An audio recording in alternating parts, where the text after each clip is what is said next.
J'ai accepté d'assurer la défense d'un innocent, accusé injustement, faussement et illégalement. Dites-nous comment est-ce que vous avez fait pour vous retrouver dans ce dossier? Je me retrouve effectivement dans ce dossier parce que les Camerounais ont beaucoup suivi certaines de mes activités, notamment dans le cadre du procès conjoint, pour ne pas dire joint, Gbagbo Blé Goudé. Qu'est-ce qu'il faut dans cette affaire n'ayant pas donné d'ordre pour l'exécution de Martinez Zogo? Toute opération nécessite un ordre d'opération. Le cas Martinez Zogo n'a jamais fait partie d'une action ou d'une opération de la DGRE. Maître, est-ce que vous comprenez le scepticisme de la partie civile qui peine à comprendre que les agents de la DGRE aient eu à tenir des réunions sans que le directeur général de la DGRE puisse être au courant de cela, lui qui est supposé avoir le renseignement? Est-ce que vous comprenez? Maître Seri, bonsoir. Bonsoir. Alors merci de nous faire l'amitié d'avoir accepté notre invitation. Vous êtes au Cameroun depuis des mois déjà dans le cadre d'une affaire qui intéresse de nombreux Camerounais et puis vous intervenez dans le cadre de la défense d'un des accusés, l'ancien directeur général de la direction de la recherche extérieure, M. Maxime Ekoeko. Alors déjà, dites-nous comment est-ce que vous avez fait pour vous retrouver dans ce dossier? Merci beaucoup pour cette opportunité que vous me donnez. C'est d'abord un très grand honneur pour moi d'assurer la défense de monsieur l'ex-DG Maxime Léopold Ekoeko.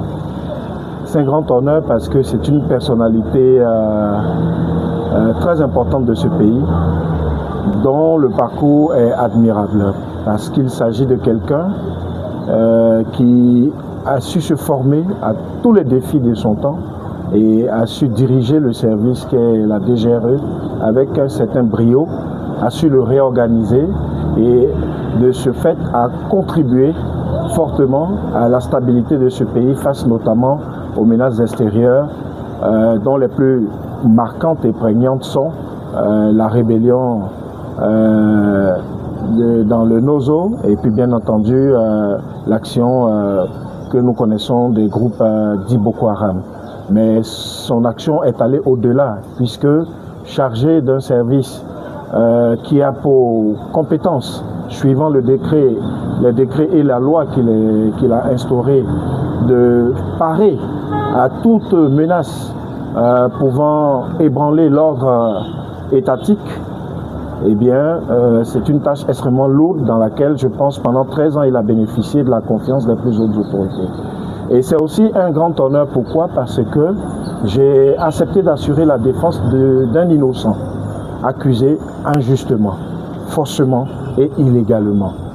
Et je me retrouve effectivement dans ce dossier parce que les Camerounais ont beaucoup suivi certaines de mes activités, notamment dans le cadre du procès conjoint, pour ne pas dire joint, Gbagbo Blé Goudé, sur lequel nous reviendrons. Absolument. Certainement. Nous allons revenir dans cette... Voilà, au niveau de la CPI, je pense que le peuple camerounais a été l'un de ceux qui s'est le plus mobilisé autour de cette cause. Et dans l'entourage donc de mon actuel client, tout le monde suivait ce procès et nous bénéficions même de ce soutien-là, mais sans les connaître, bien entendu.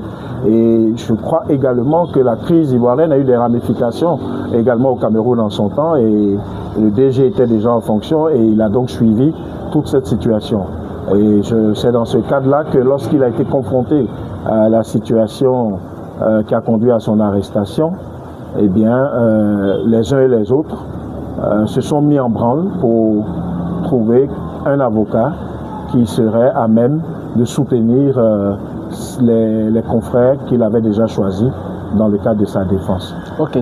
Maître, il faut dire que le lundi 26 janvier dernier et mardi 27, 2 audiences se sont tenues et ces audiences-là ont été dédiées à la suite de l'audition des témoins du ministère public, du commissaire du gouvernement en l'occurrence, puisque nous sommes devant une juridiction militaire. Et donc, il fait agir notamment de l'audition de l'ancien secrétaire du directeur général de la DGRE. Et bien avant, il y a eu un informaticien, Rodrigue Tomni, qui a également été entendu. Vous autres, vous soutenez la thèse suivant laquelle votre client n'a pas donné d'ordre. Votre client n'a pas donné d'ordre à son collaborateur, le directeur des opérations, qui est le principal accusé dans cette affaire, M. Justin Danwe. Ok. Comment est-ce que donc vous expliquez la présence de votre client dans cette affaire? Qu'est-ce qu'il fait dans cette affaire, n'ayant pas donné d'ordre pour l'exécution de Martinez Zogo? Alors, vous avez bien fait de signaler qu'il s'agit des témoins du ministère public. Donc, dans un procès pénal, vous avez le commissaire du gouvernement, puisqu'on est devant le tribunal militaire, qui poursuit pour le compte de la société. Ça veut donc dire qu'ici, l'ordre public a été interrompu, a été blessé par l'enlèvement et l'assassinat odieux de M. Martinez Zogo. Par conséquent, le rôle du procureur, c'est d'établir quels sont ceux qui sont derrière ce meurtre et quels sont ceux qui l'ont commis. Et donc, quand le procureur produit des témoins, en principe, c'est pour asseoir la thèse suivant laquelle ceux qui sont devant lui comme accusés, normalement, doivent voir les faits qui leur sont reprochés être confirmés par le dossier. Or, ici, justement, aussi bien à l'enquête préliminaire, c'est-à-dire devant les gendarmes qui se sont saisis initialement de l'affaire, que devant la commission mixte instituée par le chef de l'État, où il y avait des policiers et des gendarmes, mais sous le contrôle toujours du commissaire du gouvernement, et ensuite les deux autres juges d'instruction qui ont eu le dossier, eh bien, la majorité des témoins qui sont comparus et qui sont donc au nombre de 22 à ce jour, avaient déjà été entendus. Et chacun est venu confirmer ce qu'ils avaient dit. Et à savoir, pour certains témoins, que M. Danwe, le principal accusé, était allé voir des gens au quartier pour essayer de s'en prendre à Martinez Zogo. D'autres ont signalé que l'un des accusés, en l'occurrence M. Savom Martin, avait fait des confidences ou aurait fait des confidences à deux nommés Sassou et Alinga, devant lesquels il aurait reconnu être impliqué dans cet assassinat et l'enlèvement également. Tout cela est venu être renforcé par le fait que, effectivement, les témoins dont vous venez de parler, qui sont à la fois de très hauts responsables de la DGRE et des techniciens, dont certains ont été trompés quelque part pour fournir la localisation et la fiche technique concernant les données téléphoniques de M. Zogo, eh bien, il en ressort ceci clairement. C'est que toute opération nécessite un ordre d'opération. Et cela parce que soit le DG a eu des informations de ces différentes sources, soit parce que le service a fait remonter des informations disant que nous devons aller agir pour rétablir telle ou telle situation. Le cas Martinez Zogo n'a jamais fait partie d'une action ou d'une opération de la DGRE. Et c'est ce qui est ressorti de ce qui a été dit par ces différents témoins. Ok, permettez-moi de vous relancer. Effectivement, Madame Manga, qui est secrétaire à l'époque des faits, indique que lorsqu'une opération était donnée, il y avait un ordre de mission et puis à la fin, cela faisait l'objet d'un rapport et qu'elle n'a pas reçu de rapport et donc elle ne pouvait pas attester de ce qu'une mission officielle avait été donnée dans ce sens-là.